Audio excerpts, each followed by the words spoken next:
Pain killer বা ব্যথার ওষুধ একটা ডোজেই কিডনি বিকল হয়ে যেতে পারে? কোনো সুস্থ মানুষের ক্ষেত্রে কি এমনটা ঘটতে পারে? কাদের ক্ষেত্রেই বা এমন ইনসিডেন্স হতে পারে? কেন বা কিভাবে এরকম ইনসিডেন্স হতে পারে? কোনো অপারেশনের সময় এরকম ঘটনা ঘটতে পারে কি? যদি এরকম হয়, সেক্ষেত্রে লক্ষণই বা কী থাকবে? চিকিৎসাই বা কী হবে?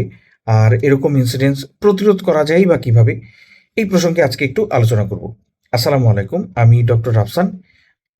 আমি ঢাকা এভারকেয়ার হসপিটালে অ্যানেস্থেশিয়া অ্যান্ড পেইন মেডিসিন ডিপার্টমেন্টে অ্যাসোসিয়েট কনসালটেন্ট হিসেবে কর্মরত আছি।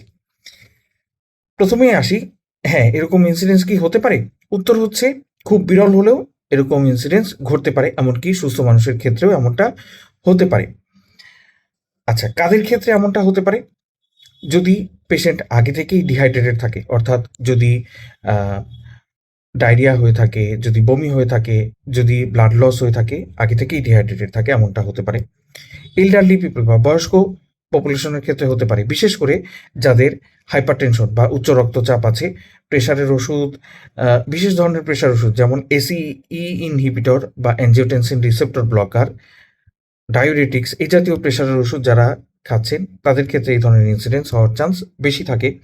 যদি আহ, আগে থেকেই শরীরে ইনফেকশন থাকে এবং রক্তে ইনফেকশন ছড়িয়ে যেয়ে থাকে, অর্থাৎ সেপসিস যদি থাকে, যদি আগে থেকেই হার্ট ফেলিওর থাকে, কিংবা ক্রনিক লিভার ডিজিজ থাকে, বা আগে থেকেই কিডনির অসুখ থাকে, ক্রনিক কিডনি ডিজিজ থাকে, যদি নেফ্রোটিক সিনড্রোম, এই ধরনের কিডনির অসুখে আগে থেকেই লিভার ফাংশন অল্টার্ড থাকে, এই ধরনের ক্ষেত্রে হতে পারে।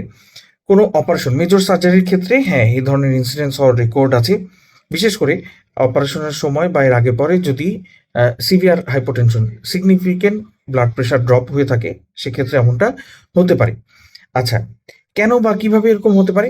মূল কারণটা হচ্ছে কোনো কারণে যদি রেনাল ব্লাড ফ্লো, অর্থাৎ কিডনির ব্লাড ফ্লো, রক্ত সরবরাহ কমে যেয়ে থাকে। এছাড়া আর কিভাবে হতে পারে? ইমিউন মেডিয়েটেড নেফ্রাইটিস, এই ধরনের ড্রাগ ইউজ করলে, ব্যথার ওষুধ ইউজ করলে কিডনিতে প্রদাহ হয়ে হতে পারে। আর কি হতে পারে? যদি আগে থেকেই বর্ডার লাইন সিকিডি, অর্থাৎ রোগীর আগে থেকেই কিডনি ফাংশন অল্টার্ড, কিন্তু রোগী হয়তো জানতো না বা এটা বর্ডার লাইনে ছিল। এখন অপারেশনের সময় কিভাবে হতে পারে? আগেই বলেছি যে ব্লাড প্রেশার যদি সিগনিফিকেন্টলি ড্রপ করে থাকে, সেক্ষেত্রে হতে পারে। আর কি, অপারেশনের সময় যদি কোনো নেফ্রোটক্সিক ড্রাগ ইউজ করা হয়, অপারেশনের সময় বিভিন্ন ধরনের ওষুধ ব্যবহার করা হয়, অনেক ধরনের অ্যান্টিবায়োটিক ব্যবহার করা হতে পারে, অ্যানেস্থেসিয়া ড্রাগ ব্যবহার করা হতে পারে, ব্যথার ওষুধ ব্যবহার করা হতে পারে, বা অন্যান্য ওষুধ, এগুলো যদি নেফ্রোটক্সিক অর্থাৎ কিডনির জন্য ক্ষতিকর হয়, সেক্ষেত্রে এরকম ইনসিডেন্স ঘটতে পারে। এখন আসি লক্ষণ। এরকম হলে লক্ষণ কি দেখা যাবে?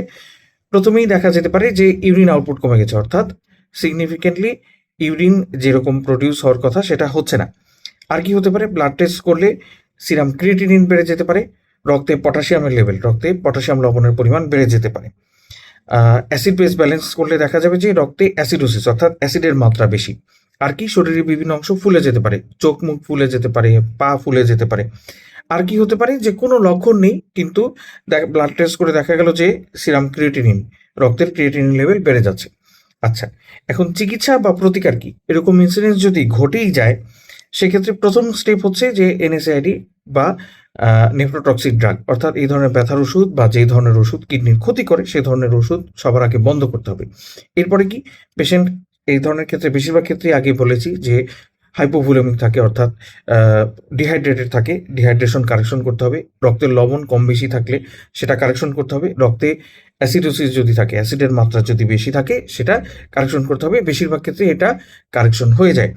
কখনো কখনো এগুলো কারেকশন করার জন্য ডায়ালাইসিস, কিডনি ডায়ালাইসিস পর্যন্ত লেগে যেতে পারে। আচ্ছা, এখন প্রতিরোধ বা প্রিভেনশনে যদি আসি, সেটা কিভাবে সম্ভব? প্রথম কথাই হচ্ছে যে এই ধরনের ব্যথার ওষুধ যত কম দেওয়া যায় বা পারতপক্ষে না দেয়া। তাহলে অল্টারনেট উপায়ে যেতে হবে। অল্টারনেট উপায়ে আজকাল বিভিন্ন ধরনের মোডালিটি, যেমন আ ব্যথা কমানোর জন্য বিভিন্ন নার্ভ ব্লক দেয়া যেতে পারে, হ্যাঁ?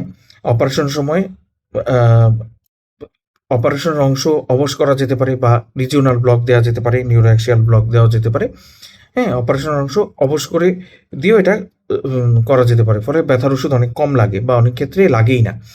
তারপরে যে সমস্ত রোগী প্রেশারের ওষুধ, অ্যাঞ্জিওটেনসিন রিসেপ্টর ব্লকার বা এসি ইনহিবিটর, ডায়োরেটিক্স পাচ্ছে, তাদের ক্ষেত্রে এই ধরনের ব্যথার ওষুধ না দেয়া। যদি ভলিউম স্ট্যাটাস হাইপোভলিউমিক থাকে, ডিহাইড্রেশন থাকে, সেটা কারেকশন করা। যদি রক্তে অ্যাসিডের মাত্রা বেশি থাকে সেটা কারেকশন করা। যদি রক্তের লবণ কম বেশি থাকে সেটা কারেকশন করা। যদি রক্তে ইনফেকশন থেকে থাকে সেটা আগে থেকেই কারেকশন করা।